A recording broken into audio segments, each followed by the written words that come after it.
आज आपण शिकणार आहोत टेन्स लक्षात ठेवण्याची सर्वात सोपी ट्रिक्स. मित्रांनो, टेन्स म्हणजे काय, तर टेन्स म्हणजे काळ, परंतु हे टेन्स लक्षात ठेवत असताना बऱ्याच ठिकाणी आपल्याला अडचण येतात.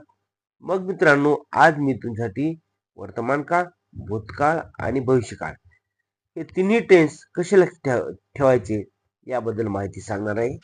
व्हिडिओ शेवटपर्यंत पहा आणि नंतर सांगा, सर मला हा टेन्स आता कळत नाही. आता पहा, इथं मी एक उदाहरण लिहिलेलं आहे. राहुल क्रिकेट खेळत आहे.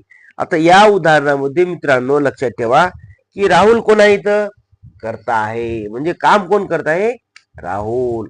म्हणजे इथं या ठिकाणी याला 1 नंबर द्या, लक्ष द्या, याला 2 नंबर द्या, याला 3 नंबर द्या आणि याला 4 नंबर द्या. म्हणजे असं उलट क्रमाने यायचं आपल्याला. पण मेन गोष्ट जो करता आहे ना, तो सुरुवातीला आला पाहिजे. सब्जेक्ट हा करता आहे, बरोबर आहे, म्हणजे सब्जेक्ट म्हणजे करता, तो सुरुवातीला घ्या. मग सर आता how to write this sentence in English, इंग्रजीमध्ये कसं लिहायचं बघा बरं. आता इथे पहा, मी सुरुवातीला काय सांगितलं, राहुल हा 1 नंबर घेतला, RAHUL, राहुल. नंतर आय साठी काही मुलांनो इज, राहुल इज. आणि खेळत, तर हे व्हर्बचा चौथा फॉर्म आहे. म्हणजे प्ले म्हणजे खेळणे आणि प्लेइंग PLAYING हे झाला व्हर्बचा चौथा फॉर्म. काय खेळत आहे, cricket. Rahul is playing cricket, CRICKET झालं. ओके, तर काय केलं बरं मित्रांनो, हा कोणता काळ आहे, वर्तमान काळ. मग सर हेच वाक्य जर आपल्याला भूतकाळामध्ये लिहायचं असेल तर कसं करणार सर. आता मी सांगतो पहा, राहुल क्रिकेट खेळत होता. आता पहा, आता आहे आणि होता यामधला फरक लक्षात ठेवा. नंबर 2 चा घ्या, राहुल. पहा, राहुल क्रिकेट खेळत होता. ता ती ते आलं की समजून घ्यायचं की हे भूतकाळामधलं वाक्य आहे. मग सर आता याला कसे नंबर देणार तुम्ही मित्रांनो, लक्ष द्या. पुन्हा एकदा बघा, हा सब्जेक्ट आहे राहुल, याला 1 नंबर दिला. नंबर होतासाठी 2, खेळत साठी 3 आणि क्रिकेट साठी 4. फक्त वर्तमान काळ आणि भूतकाळ मध्ये फक्त महत्वाचा एकच मुद्दा लक्षात ठेवा मित्रांनो, होता आणि आहे साठी आपण इज घेतो आणि होतासाठी काय घेतो, वाज. Very good. आता पहा, इथं सब्जेक्ट लिहा राहुल, RAHUL. नंतर 1 नंबर घेतल्यानंतर पुन्हा शेवटीचा 2, 3, 4 असं उलट क्रमाने या. म्हणून राहुल होतासाठी वाज,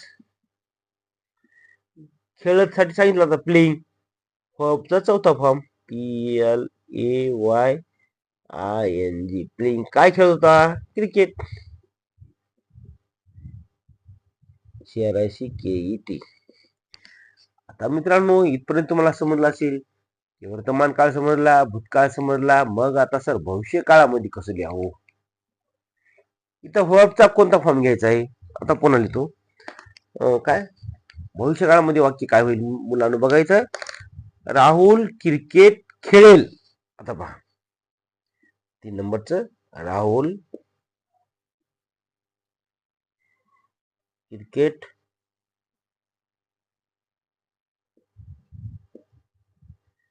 खेळेल, म्हणजे हे भविष्यामध्ये घडत नाही, म्हणून याला आपण भविष्य काळ असं बोलत असतो.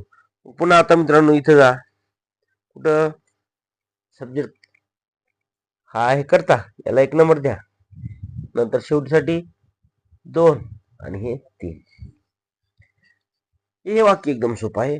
बघा मित्रांनो, इथं काय करणार तुम्ही, आता हे सब्जेक्ट लिहा RAHUL, राहुल. आता शक्यता दर्शवण्यासाठी आपल्याला काय घ्यावं लागतं माहिती तुम्हाला, विल किंवा शाल, आहे का नाही. म्हणजे इथं काय ना, राहुल विल. आता इथं एक लक्षात महत्वाची ठेवायची गोष्ट आहे मुलांनो, तर खेळेल आणि खेळत यामधील खेळत असेल तर आपण व्हर्बचा चौथा फॉर्म घेतला आहे, परंतु खेळेल म्हणजे या ठिकाणी आपल्याला व्हर्बचा पहिला फॉर्म घ्यायचा आहे. Rahul will play cricket.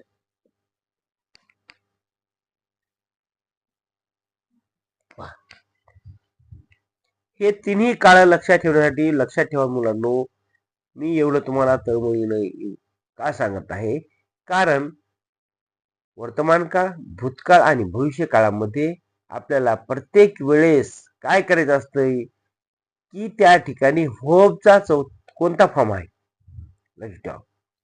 भविष्य काळ असेल तर पहिला फॉर्म येतो. भूतकाळात एखादी क्रिया चालू होती किंवा वर्तमान काळामध्ये एखादी क्रिया चालू आहे, त्यासाठी व्हर्बचा चौथा फॉर्म घ्यायचा आहे. मित्रांनो, असेच तुम्हाला नवनवीन व्हिडिओ बघण्यासाठी आपल्या चॅनल नक्की भेट द्या. तुमचा नक्कीच फायदा होणार आहे. Thank you for watching. धन्यवाद. Goodbye. Good night.